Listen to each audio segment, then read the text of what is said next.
Good morning children, welcome back to our St.Xaviers E-class learning.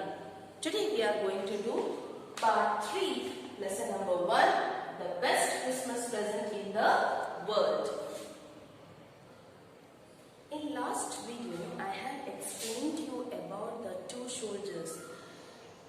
There was a good experience between the two enemies, that is the German soldiers and the British soldiers. Why they enjoyed? Because they knew that after war they may go home or they may not, but they really enjoyed the day Christmas. So children, today we are going to continue the third part.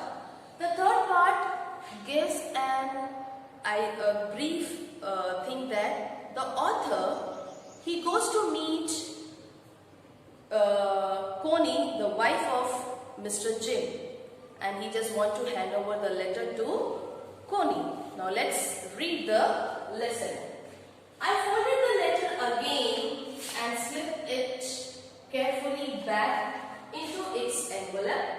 I kept awake all night. By morning I knew what I had to do. I drove into Bridport, just a few miles away. I asked a boy walking his dog where Cooper Beaches was. House number 12 turned out to be nothing but a burned out shed. When Otto went there to find out Connie and to hand over the letter, he found a small boy who was going with his dog. He asked the address, but he went there, he found that it was burned out with shed. The roof gaping, the windows boarded up. I knocked at the house next door and asked if anybody knew the whereabouts of Mrs. Macpherson. Oh yes, said the old man in his slippers. He knew her well. A lovely old lady, he told me, a bit muddled head. But at her age, she was entitled to be, wasn't she? 101 years old at that time. Mrs. Jim was 101 years. And the author asked the next door neighbor where she is. So the neighbor said that she was very kind lady, a very good lady, but now she is not staying here.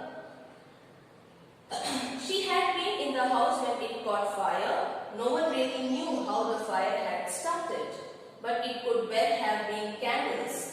She used candles rather than electricity because she always thought electricity was too expensive. The fireman had got her out just in a time. She was in a nursing home now.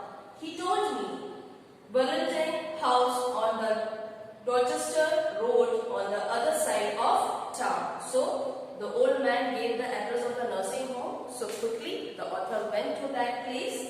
That was the other side of the town. Okay children? Now,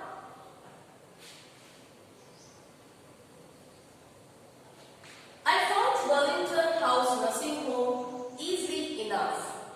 There were paper chains up in the hallway and lighted Christmas trees stood in the corner with the lopsided angels on the top. I said I was a friend come to visit Miss Markerson to bring her a Christmas present.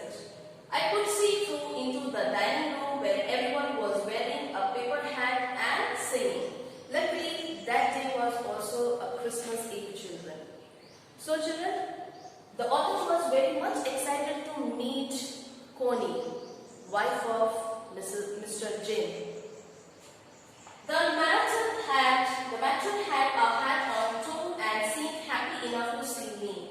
She even offered me a mince pie. She walked me along the corridor. Mrs. Macpherson is not in with the others. She told me she is rather confused today, so we thought it best if she had a good rest. She has no family, you know. No one visits. No, so I am sure she will be only too pleased to see you.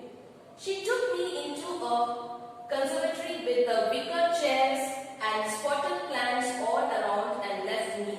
So this is a pic you can see. Mrs. Jim is sitting on a wheelchair, children. The matron, she took the author to Mrs. Jim. The old lady was sitting in a wheelchair, her hands folded in her lap. She had a silver white hair pinned into a wispy bun. She was gazing out at the garden. "Hello," I said. She turned and looked up at me vacantly. Means it was a totally blank because nobody visited her children.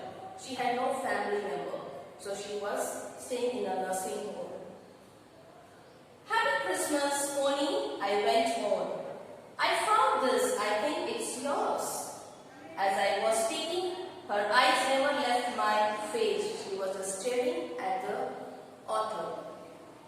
I opened the tea box and gave it to her.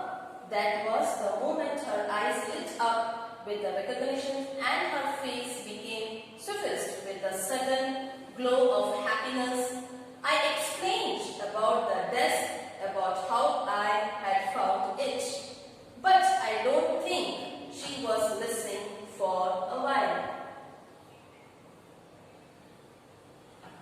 She said nothing but stropped the letter tenderly with her fingertips. Suddenly she reached out and took my hand. Her eyes were filled with tears. "You told me you would come home by Christmas. Dearest," she said, "and here you are, the best Christmas present in the world. Come closer, Jim. Dear, sit down." I sat down beside her and she kissed my cheek. "I read out your letter so often, Jim, every day. I wanted to hear your voice in my head. It always made me feel you were with me. And now you are back. You are back. You can read it to me yourself. Would you do that for me? Dear Jim, I just want to hear your voice again. I would love that so much. And then perhaps we will have some tea. I have made you a nice Christmas cake. Marzipan all around. I know how much you love marzipan." So here we come to an end of the third part. I just want to give a short brief of the story, children. At the end, the author goes and meets Mrs. Jim. But Mrs. Jim, she thinks that her husband, as an author, she thinks that Jim has come as a best Christmas gift for her, and she was crying. She missed Jim a lot, children. And I just want to say a few words about our author, Michael Montberg. He was born in UK. He is a well-known writer, a poet. He used to write stories mostly about the children's. He loved children, and see, this is a story also.